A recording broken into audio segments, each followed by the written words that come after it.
Do you want to deeply understand what God thinks? Then this is the video for you. In the final video of this 4-part series, we're going to explore the final step of powerful Greek and Hebrew word studies, which will help us dig into God's thoughts.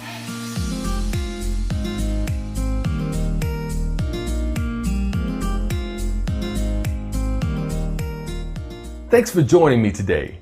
My name is Henry, and I believe that the principles taught in the Bible are the only true key to success. And I'm devoted to providing tools to help you understand the Bible and to practically apply its teachings. If this is your first video, click the subscribe link to join our family. And if you want to participate in our free online Bible study bootcamp, click the link in the description box below. Thus far, you've seen how to find the Greek or Hebrew word you're looking up and discover its definition and meaning. Today, we'll go one step further and maximize the impact of our Greek and Hebrew word studies. This next and final step of the powerful word study is to look at other places where the Greek or Hebrew word is used in the Bible.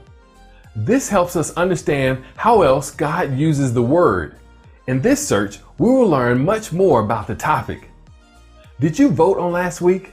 If so, I hope you found that the Greek word translated humbled in Philippians 2:8 is tapineo. Did looking at the uses of the word help you think about what it meant for Jesus to become a man and die in our place? We're going to use that Greek word today as we complete the last step of our Greek and Hebrew word studies. If you're looking at the Greek word in the Inductive Bible Study app, you'll see each appearance of the word in the Bible divided by how it's translated in English.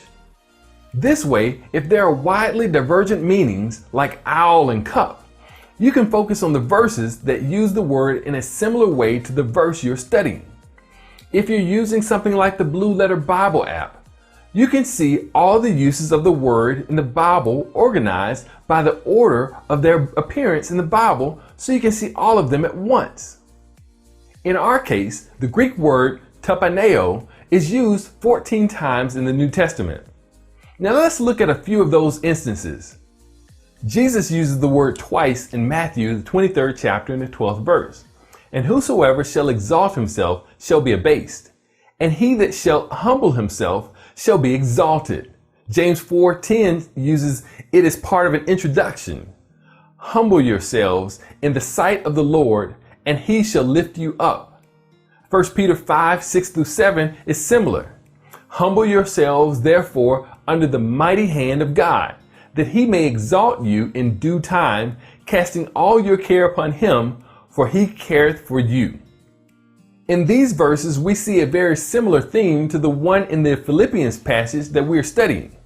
Humility comes before exaltation. But in these, there's an added dimension. The one who tries to exalt himself will be humbled. Also, like Philippians 2:8, these verses exhort us to humble ourselves.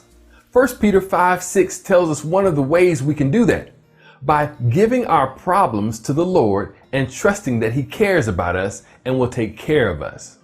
As you can see, looking at other verses that use the same word can expand our understanding of a word and passage. These cross-references give us powerful insight into God's perspective and how we can think and live to please him. By taking our Greek and Hebrew word studies one step further and looking at the word in the rest of the Bible, we gain enormous insight into what God thinks about what we're studying. This insight transforms our thoughts and lives, making us more like the Lord Jesus. Now you can do powerful Greek and Hebrew word studies using these 3 simple steps to gain insight into God's thoughts. I'd like to hear what kind of topics you'd like to see me cover in the future videos. If you're on YouTube, vote for your choice by clicking the icon in the top right.